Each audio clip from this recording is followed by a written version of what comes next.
Cha xứ bản Mai A-la vỡ òa hạnh phúc, lần đầu tiên trong đời được nhận quà đặc biệt từ Mạnh Thường Quân Việt Nam. Chào các bạn, bản Mai A-la là một bản làng vùng núi nghèo khó ở Angola. Người dân bản nơi đây đất đai cằn cỗi, không có nguồn nước canh tác, nên người dân thường vào rừng săn bắt hái lượm để tìm nguồn sống. Công Giáp, một bạn trẻ người Việt Nam, đã đứng ra tìm mua đất để lập nông trại, dạy người dân cách trồng trọt cứu đói. Song song với những thành công thiện nguyện của Công Giáp, không thể không nhắc đến những đóng góp to lớn của những nhà hảo tâm Việt Nam trong và ngoài nước. Đây cũng là động lực để Công Giáp có thể thực hiện được nhiều dự án thiện nguyện, giúp đỡ người dân bản nghèo châu Phi hơn. Việc thuyết phục mua đất của ông chủ người Bồ Đào Nha ban đầu gặp rất nhiều thuận lợi. Ông chủ người Bồ là người rất nhân hậu và có tấm lòng nhân ái sâu sắc. Khi biết được những việc làm ý nghĩa của Công Giáp vì cộng đồng người dân, nên bác chủ đất cũng muốn góp một phần tài sản của mình để giúp đỡ người dân bản nghèo khó. Số đất bác bán cho Công Giáp là 50 hecta. Trong đó bán 30 hecta với giá 15.000 đô, còn 20 hecta là bác sẽ tặng cho Công Giáp và người dân. Sau khi được Mạnh Thường Quân hỗ trợ đủ số tiền mua đất, Công Giáp vui mừng vội đến nhà bác chủ đất để làm giấy tờ mua bán đất. Nhưng một sự việc bất ngờ, người em của bác không chịu ký giấy bán đất, vì mảnh đất lúc trước bác dự định bán là đất chung của 4 anh em.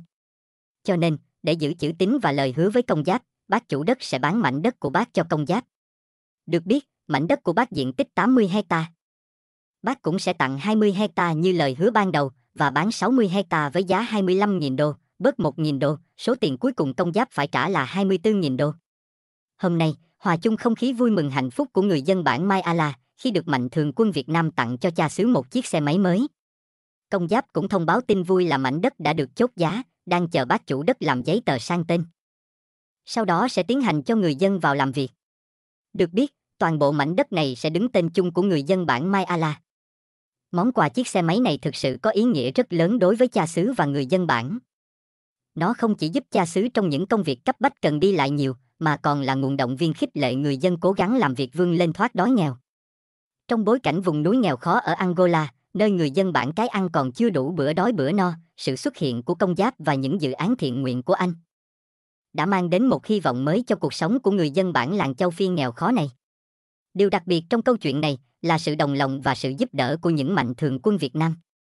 Những món quà như chiếc xe máy dành cho cha xứ không chỉ là phương tiện di chuyển mà còn là nguồn động viên tinh thần, giúp cha xứ dễ dàng hơn trong việc đốc thúc người dân làm việc và phát triển cộng đồng.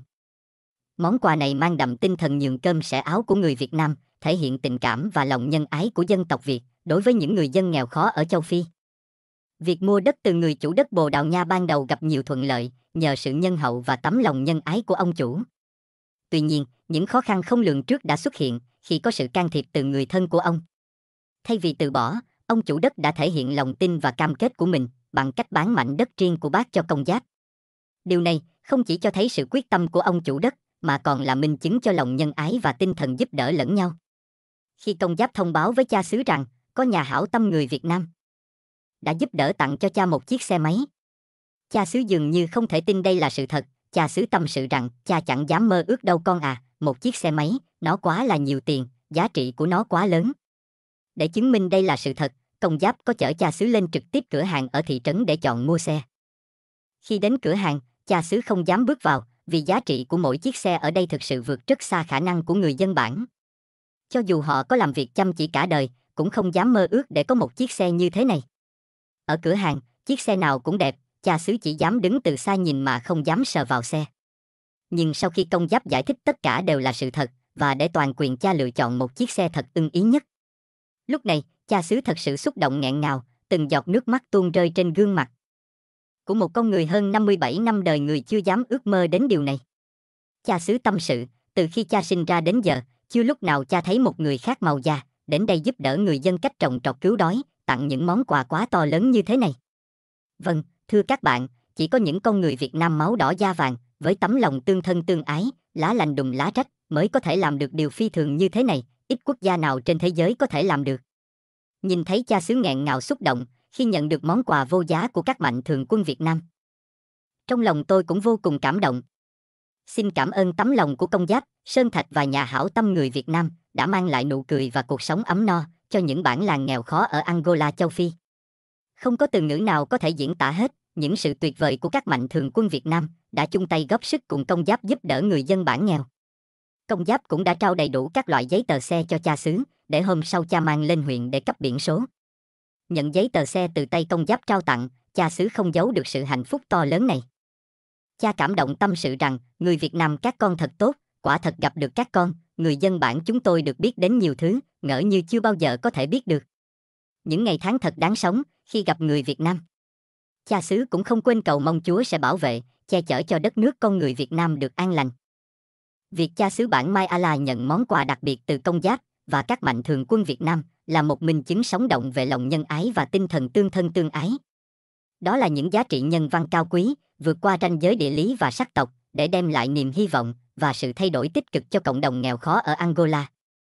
Khi nghe tin về món quà là chiếc xe máy, cha xứ không khỏi bàng hoàng và xúc động.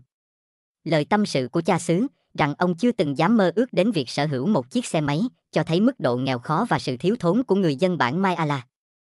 Tuy nhiên, sự thật về món quà này không chỉ là biểu tượng của lòng nhân ái, mà còn là biểu hiện của niềm tin và hy vọng mới cho cha xứ và người dân bản. Hành động của Công Giáp khi đưa cha xứ đến cửa hàng xe máy để chọn lựa chiếc xe ưng ý nhất, thể hiện sự quan tâm tỉ mỉ và chân thành. Đối với cha xứ, việc bước vào cửa hàng xe máy và chọn lựa một chiếc xe là một trải nghiệm đầy cảm xúc và khó tin. Sự xúc động nghẹn ngào của cha xứ khi nhận ra rằng ước mơ tưởng chừng xa vời đã trở thành hiện thực, là minh chứng cho sự thay đổi mà lòng nhân ái và tinh thần hỗ trợ có thể mang lại. Lời chia sẻ của cha xứ về sự giúp đỡ của người Việt Nam máu đỏ da vàng, với tấm lòng tương thân tương ái, đã làm nổi bật tinh thần nhân đạo đặc trưng của dân tộc Việt Nam. Đúng như cha xứ nói, ít quốc gia nào trên thế giới có thể làm được những điều phi thường như vậy. Những hành động này không chỉ mang lại lợi ích vật chất, mà còn tạo ra niềm tin và sự gắn kết giữa con người với con người. Việc Công Giáp trao tận tay các giấy tờ xe cho cha xứ và hướng dẫn về việc đăng ký biển số là hành động chu đáo và cẩn thận, đảm bảo rằng món quà sẽ thực sự hữu ích cho cha xứ trong cuộc sống hàng ngày. Lời cảm động của cha xứ, cảm ơn và chúc phúc cho đất nước và con người Việt Nam là sự công nhận và trân trọng đối với những nỗ lực của Công Giáp và các mạnh thường quân Việt Nam. Khi xe máy đưa về tới bản làng, hàng trăm người dân bao gồm bác trưởng bản, các thanh niên lẫn người già hò reo, nhảy múa ca hát ăn mừng sự kiện lớn này. Cũng vì đây là chiếc xe máy đầu tiên và duy nhất có ở bản, nên mọi người tò mò và rất hứng thú. Những thanh niên trong bản thì nhìn có vẻ rất trầm trồ và ngưỡng mộ. Họ đứng xung quanh vỗ tay ca hát chúc mừng cho cha xứ. Lúc trước, nhà hảo tâm người Việt Nam đã tặng cho bác trưởng Mai A-la một chiếc xe đạp rồi. Đó là món quà giá trị lớn nhất của bản, nay cha xứ lại được người Việt Nam tặng cho xe máy. Quả là một điều không thể tưởng tượng được. Bác trưởng bản Mai A-la xúc động không nói nên lời, bác vừa cảm động vừa khóc, chúc mừng cho cha xứ.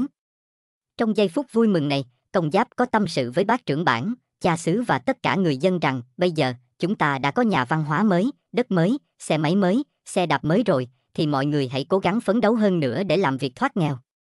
Người Việt Nam hỗ trợ người dân bản, họ cũng không cần mọi người phải gửi tặng lại gì đâu, người Việt Nam chỉ muốn giúp người dân ở những bản làng khó khăn.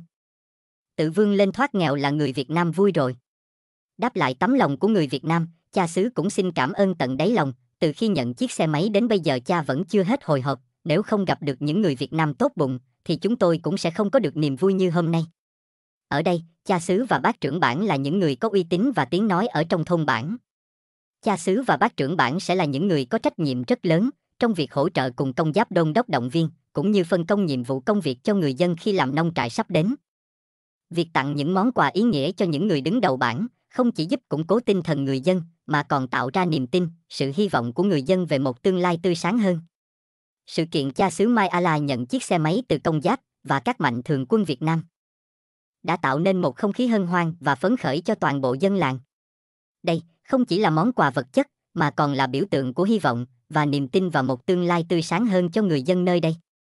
Hình ảnh hàng trăm người dân bản nhảy múa ca hát ăn mừng sự kiện này cho thấy mức độ quan trọng và ý nghĩa của món quà.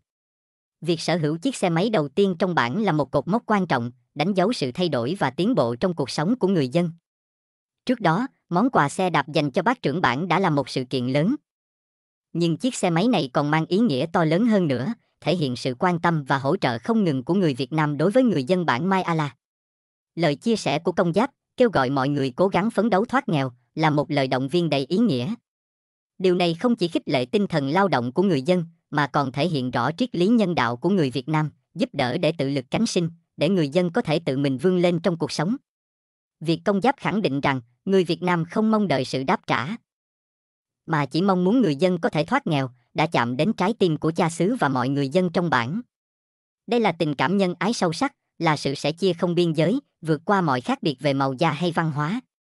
Cha xứ, với lòng biết ơn sâu sắc, đã cảm ơn từ tận đáy lòng và bày tỏ sự cảm động của mình. Lời cảm ơn chân thành của cha xứ là sự ghi nhận và trân trọng đối với những nỗ lực và tấm lòng của Công Giáp và các mạnh thường quân Việt Nam. Sự kiện nhận quà từ mạnh thường quân Việt Nam không chỉ mang lại niềm vui cho cha xứ và người dân bản Mai A La, mà còn là một lời khẳng định về tầm quan trọng của sự đoàn kết và tinh thần tương thân tương ái. Những việc làm thiện nguyện của Công Giáp là một câu chuyện đẹp về lòng nhân ái và tinh thần cộng đồng, không chỉ mang lại niềm vui và hy vọng cho người dân bản Mai A La, mà còn là minh chứng cho tình yêu thương và lòng tốt của người Việt Nam. Điều này khẳng định rằng, chỉ cần có lòng nhân ái và sự đoàn kết, chúng ta có thể vượt qua mọi khó khăn và tạo ra những điều kỳ diệu. Những món quà ý nghĩa không chỉ mang lại giá trị vật chất, mà còn tạo dựng niềm tin, khích lệ tinh thần cho người dân bản. Sự ủng hộ và giúp đỡ từ các mạnh thường quân Việt Nam đã thể hiện rõ tình cảm nhân ái, lòng tốt và sự đoàn kết quốc tế, vượt qua mọi rào cản về địa lý và văn hóa. Điều này cũng góp phần xây dựng hình ảnh đẹp về đất nước con người Việt Nam trên trường quốc tế. Khẳng định rằng, tình người và lòng nhân ái là không có biên giới. Cảm ơn các bạn đã dành thời gian xem hết video. Nếu thấy video này hay ý nghĩa, xin vui lòng cho mình xin một like và nút đăng ký kênh nhé. Cảm ơn các bạn nhiều, chào tạm biệt và hẹn gặp lại.